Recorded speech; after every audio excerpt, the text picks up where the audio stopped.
Sisi kama vijana walinda mwananchi tunataka kukemea kile kitendo ambapo our honorable Senator Godfrey Osotsi amekuwa attacked na goons.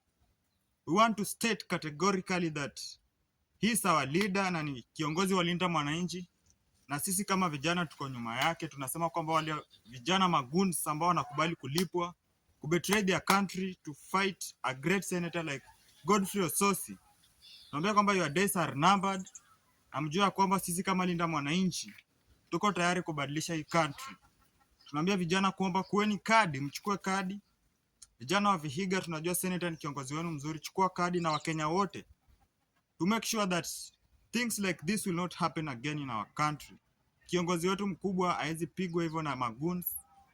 Na tunaomba kiongozi wa DCI na polisi wote, tunaomba pia yule Inspector General wa polisi ambaye ni kijana wetu kutoka pale Kitale anaitwa Gilbert Masengeli, mchukue sheria na mfanye investigation ambayo iko free and fair.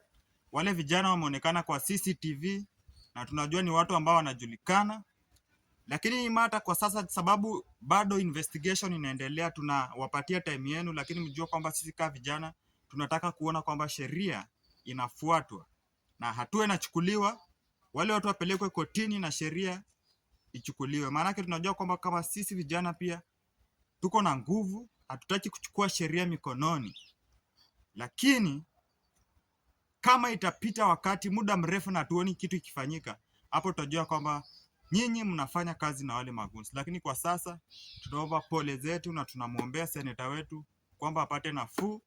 Hata linda mwananchi tunajua tunakuja pale Nakuru, tunaomba kwamba ni mkutano wa amani. Magoons tafadhali msikuje, si tunataka mkutano wa amani.